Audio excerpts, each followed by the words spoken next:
Highway ಆದ್ಮೇಲೆ ಇವರು ಮಣ್ಣು ಹಾಕಿದ್ಮೇಲೆ ಈ ರೀತಿ ಸಮಸ್ಯೆ ಆದದ್ದು. ನಮ್ಮ ತಾಯಿ ಮನೆ ಒಳಗೆ ಇದ್ದಾರೆ, ಬರ್ಲಿಕ್ಕೆ ಆಗುದಿಲ್ಲ, ಅಲ್ಲಿ ಇದ್ದಾರೆ, ಅವ್ರನ್ನ ಎತ್ಕೊಂಡು ಬರ್ಬೇಕು. 20 ಅಡಿ ಮಣ್ಣು ಹಾಕಿದ್ದಾರೆ ಹೈವೇ ಅವರು. ಯಾವ ಒಂದು ವ್ಯವಸ್ಥೆ ಮಾಡದೆ, ಚರಂಡಿ ಮಾಡದೆ ಆ ಹೈವೇ. ಈ ಹೈವೇ ಬಂದ ನಂತರ ಈಗ ಮನೆಯಲ್ಲಿ ನೀರು ಬರ್ಲಿಕ್ಕೆ, ಇದರ ಮುಂಚೆ ಯಾವ ಪ್ರಾಬ್ಲಮ್ ಇರಲಿಲ್ಲ. ನಮ್ಮ ಊರು ನುಯಿ. ನಮ್ಮ ಇವತ್ತು ಬಂದ ಮಳೆಯಿಂದ ನಮ್ಮ ಮನೆ ಫುಲ್ಲು, ಮನೆ ಒಳಗೆಲ್ಲ ನೀರು ಬಂದು ಬಿಟ್ಟಿದೆ. ಹೋದ ವರ್ಷ ಕೂಡ ಇದೇ ರೀತಿ ಮಳೆ ಬಂದು ನಮ್ಮ ಮನೆ ಫುಲ್ಲು ನೀರು ಬಂದು ಬಿಟ್ಟಿತ್ತು. ನಮ್ಮ ಫರ್ನಿಚರ್ ಎಲ್ಲ ಹಾಳಾಗಿತ್ತು. ಅದೇ ತರ ಈ ವರ್ಷ ಕೂಡ ಮಳೆ ಬಂದು ನಮ್ಮ ಮನೆ ಫುಲ್ಲು ಮನೆಯ ಒಳಗೆಲ್ಲ ನೀರು ಬಂದಿದೆ. ನಮ್ಮ ಮನೆಯ ಮುಂದುಗಡೆ ಬಂದು ನ್ಯಾಷನಲ್ ಹೈವೇಯಿಂದ ಅದೇ ರೀತಿ ಮನೆಯ ಮುಂದುಗಡೆ ಮಣ್ಣು ಹಾಕಿದ್ದರಿಂದ ನಮ್ಮ ಮನೆಯ ನೀರು ಬಂದು ಮುಳುಗಿದೆ ಮನೆಯೆಲ್ಲ. ಒಳಚರಂಡಿ ಹಾಗೆ ತಡೆಗೋಡೆ ಕೂಡ ನಮಗೆ ಕಟ್ಟಬೇಕಂತ. ಹೋದ ವರ್ಷ ಕೂಡ ನಮ್ಮ ಮನೆ ನೀರು ಬಂದು 2 ಲಕ್ಷ ಕೂಡ ಖರ್ಚಾಗಿದೆ. ಎಲ್ಲ ಫರ್ನಿಚರ್ ಎಲ್ಲ ಹಾಳಾಗಿದೆ ನಮ್ಮ ಮನೆಯ. ಇವಾಗ ಕೂಡ ಮಳೆ ಬಂದು ಒಳಗೆ ನೀರೆಲ್ಲ ಹೋಗಿ ಫರ್ನಿಚರ್ ಎಲ್ಲ ಹಾಳಾಗಿದೆ. ಕಾಣ್ತಾ ಇದೆ ನಿಮ್ಗೆ, ನಮ್ದು ಇಟ್ಟಿಗೆ ಮನೆ ಆಗಿದೆ, ಅರ್ಧ ಇಟ್ಟಿಗೆ ಆಗಿದೆ ನಮ್ದು. ನೀರು ಫುಲ್ ಆಗಿದೆ, ನಮ್ಮ ಮನೆಯ ಒಳಗೆಲ್ಲ ಹೋಗಿದೆ ನೀರು. ಮನೆಯಲ್ಲಿ ನಾನು, ನನ್ನ ಅತ್ತೆ, ನನ್ನ ಹಸ್ಬೆಂಡ್, ನನ್ನ ಮಗು. ಇವಾಗ ಮಳೆ ಬರುವಾಗ ಹಸ್ಬೆಂಡ್ ಕೂಡ ಕೆಲಸಕ್ಕೆ ಹೋಗಿದ್ರು. ನಾನು, ನನ್ನ ಅತ್ತೆ ಮತ್ತು ನನ್ನ ಮಗು ಮೂವರೇ ಇದ್ದದ್ದು. ಒಳಗೆಲ್ಲ ನೀರು ಬಂದು ಬಿಟ್ಟಿತ್ತು. ಮೊದಲ ಮಳೆ ಕೂಡ ಈ ರೀತಿ ಆಗಿತ್ತು. ಅದಕ್ಕೆ ನಾವು DC ಆಫೀಸ್ಗೆಲ್ಲ ಕಂಪ್ಲೇಂಟ್ ಹೋಗಿದ್ವಿ. ನಾವು ಅಲ್ಲಿಗೆಲ್ಲ DC ಆಫೀಸ್ಗೆಲ್ಲ ಕಂಪ್ಲೇಂಟ್ ಮಾಡಿದ್ವಿ. ಅವ್ರು DC ಕೂಡ ಬಂದಿದ್ರು ಇಲ್ಲಿಗೆ, ಎಲ್ಲ ಮಾಡಿ ಸರಿ ಮಾಡಿ ಕೊಡ್ತೇನೆ ಅಂತ ಇನ್ಫಾರ್ಮ್ ಮಾಡಿದ್ರು. ಆದ್ರೆ 1 year ಇಂದ ಕೂಡ ಯಾವುದೇ ರೀತಿ ಸರಿ ಮಾಡಿ ಕೊಟ್ಟಿಲ್ಲ. ಈ ವರ್ಷ ಕೂಡ ಇದೇ ರೀತಿ ಮಳೆ ಬಂದು ನೀರು ಇಲ್ಲ ಯಾವುದೇ ಸಮಸ್ಯೆ ಇರ್ಲಿಲ್ಲ. ಹೈವೇ ಆದ್ಮೇಲೆ ಇವರು ಮಣ್ಣು ಹಾಕಿದ್ಮೇಲೆ ಈ ರೀತಿ ಸಮಸ್ಯೆ ಆದದ್ದು. ಹಾಗೆ ನಮ್ದು ಬಾವಿ ಕೂಡ ಅರ್ಧ ಮುಳುಗಿದೆ. ಈ ಮಳೆ ನೀರೆಲ್ಲ ಬಾವಿ ಒಳಗೆ ಹೋಗಿ ನೀರೆಲ್ಲ ಬಾವಿ ಕೂಡ ಫುಲ್ ಆಗಿದೆ. ಕುಡಿಲಿಕ್ಕೆ ಆಗುದಿಲ್ಲ. ಇನ್ನು ನಾವು ಏನ್ ಮಾಡುದು ಕುಡಿಲಿಕ್ಕೆ ಆಗದಿದ್ರೆ?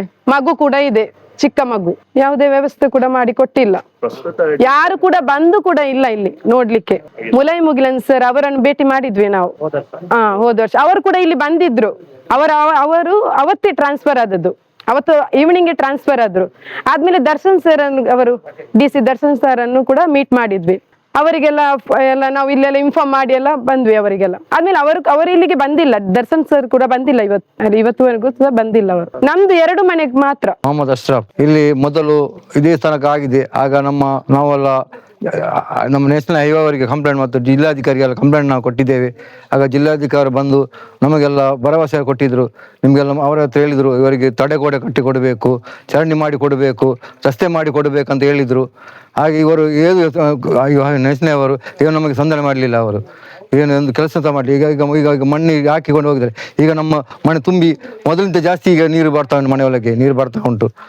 ನಮಗೆ ಏನು ಮನೆ ಹೋಗಿತ್ತು, ನಮಗೆ ಸಣ್ಣ ಮಕ್ಕಳು ಸಹ ಇದ್ದಾರೆ, ಸ್ಕೂಲ್ ಹೋಗೋ ಮಕ್ಕಳಿದ್ದಾರೆ. ನಮಗೆ ಏನು ಯೋಚನೆ ಮಾಡಲ್ಲ. ನಾವು ಬೇರೆ ಮನೆಯಲ್ಲಿ ಕೂತ್ಕೊಂಡು ಮನೆ ಇಲ್ಲ ನಮಗೆ. ಇವತ್ತು ಈಗ 2 ಗಂಟೆ ಸ್ಟಾರ್ಟ್ ಆಗಿ ಮಳೆ ಈಗ ತನಕ ಇದು ಫುಲ್ ಹೋಗ್ಲಿಕ್ಕೆ ಆಗುದಿಲ್ಲ. ನಮ್ಮ ತಾಯಿ ಮನೆ ಒಳಗೆ ಇದ್ದಾರೆ, ಬರ್ಲಿಕ್ಕೆ ಆಗುದಿಲ್ಲ, ಅಲ್ಲಿ ಇದ್ದಾರೆ. ಅವ್ರನ್ನ ಎತ್ಕೊಂಡು ಬರ್ಬೇಕಷ್ಟೇ. ಇದೇ ತರ ಆಗಿತ್ತು. ಈಗ ಅವರು ಅವತ್ತು DC ಬಂದು ಹೇಳಿದ್ದಾರೆ, ಇವರಿಗೆಲ್ಲ ಮಸ್ಟ್ ಇವರು ಕೆಲಸವನ್ನು ಮಾಡಿ ಮತ್ತೆ ನೀವು ರೋಡನ್ನು ಕೆಲಸ ಮಾಡ್ಬೇಕಂತ ಹೇಳಿದ್ದಾರೆ.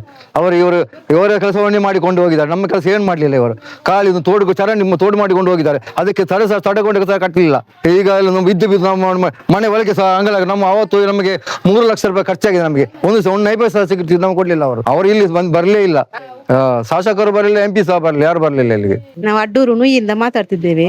ನಮ್ಮ ಮನೆಯಾಗಿ 9 ವರ್ಷ ಆಯ್ತು. ನಮಗೆ ಮೊದಲು ಗೊತ್ತಿರ್ಲಿಲ್ಲ NH ಹೈವೇ ಬರ್ತದೆ ಅಂತ ಹೇಳಿ. ಹಾಗೆ ನಾವು ಕೆಳಗೆ ಮಾಡಿ ಮನೆ ಕಟ್ಟಿದ್ದೇವೆ. ಈಗ ಕಾಲು ಭಾಗ ಮನೆ ಅವರ ಮಣ್ಣಿನಿಂದ ಮುಳುಗಿ ಹೋಗಿದೆ. ಹೋದ ವರ್ಷ ನೀರು ಬಂದಿದೆ. ಈ ವರ್ಷ ಕೂಡ ಅದೇ ಅವಸ್ಥೆ. ಅಲ್ಲಿ ಟಾಯ್ಲೆಟ್ ಗುಂಡಿ ಉಂಟು, ಅದು ಕೂಡ ನಮಗೆ ಮೇಲೆ ಬರ್ತದೆ ನೀರು. ಸರಿಯಾದ ವ್ಯವಸ್ಥೆಯನ್ನು ಮಾಡದೆ ಮಣ್ಣು ಹಾಕಿದ್ದಾರೆ. ನೀರು ಹೋಗುವ ವ್ಯವಸ್ಥೆ ಮಾಡಲಿಲ್ಲ. ಆಚೆ ಎಲ್ಲ ಕಡೆ ನೀರು ಈಚೆಗೆ ಬರ್ತದೆ. ಅಲ್ಲಿ 20 ಅಡಿ ಮಣ್ಣು ಹಾಕಿದ್ದಾರೆ ಹೈವೇ ಅವರು. ಯಾವ ಒಂದು ವ್ಯವಸ್ಥೆ ಮಾಡದೆ, ಚರಂಡಿ ಮಾಡದೆ ಆ ಹೈವೇ ಹೋಗಿದೆ. ಅದು ಈಗ ನಮ್ಮ ಮನೆಗೆ ಬರ್ತದೆ.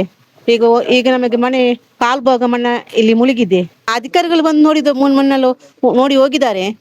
ಮಣ್ಣು ನಾವು ಎತ್ತರ ಮಾಡಿದ್ದು ನೀರು ನಿಲ್ತದೆ ಅಂತ ಹೇಳಿ. ಆದ್ರೂ ಕೂಡ ಅಲ್ಲಿ ಮಣ್ಣು ಬಿದ್ದು ನೀರು ಮನೆ ಬಾಗಿಲಿಗೆ ಬರ್ತಾ ಉಂಟು.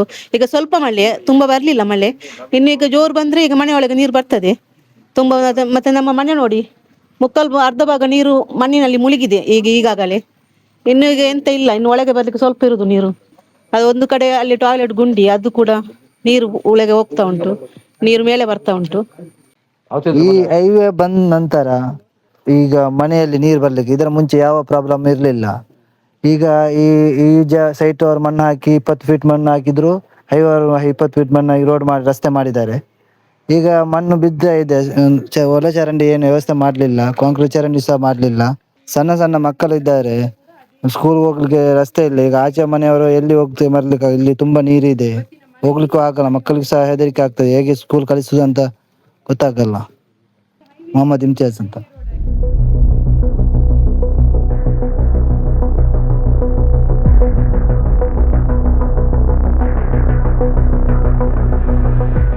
ನಮ್ಮ ಕಾರ್ಯಕ್ರಮಗಳನ್ನು ನೀವು ನೋಡ್ತಾ ಇದ್ರೆ ನಮ್ಮ ಚಾನೆಲ್ ಅನ್ನ ಸಬ್ಸ್ಕ್ರೈಬ್ ಮಾಡಿ, ಪಕ್ಕದ ಬೆಲ್ ಐಕಾನ್ ಒತ್ತಿ ನಮ್ಮನ್ನ ಬೆಂಬಲಿಸಿ. ಹಾಗೆ ನಮ್ಮ ಕಾರ್ಯಕ್ರಮಗಳನ್ನ ಲೈಕ್ ಮಾಡಿ, ಕಮೆಂಟ್ ಮಾಡಿ, ಅದನ್ನ ಬೇರೆಯವರಿಗೂ ವಾಟ್ಸ್ಆಪ್ ಮೂಲಕ ಶೇರ್ ಮಾಡಿ. ನೀವು ಹೀಗೆ ಮಾಡಿದಾಗ ನಮ್ಮ ಚಾನೆಲ್ ಮತ್ತಷ್ಟು ಜನರಿಗೆ ತಲುಪಲು ನೀವು ನಮ್ಮೊಂದಿಗೆ ಸಹಕರಿಸಿದ ಹಾಗಾಗುತ್ತೆ. ಇದು ನೀವು ಯಾವುದೇ ಖರ್ಚಿಲ್ಲದೆ ಕೆಲವೇ ಸೆಕೆಂಡುಗಳಲ್ಲಿ ನೀಡಬಹುದಾದ ಸಹಕಾರ. ಧನ್ಯವಾದಗಳು.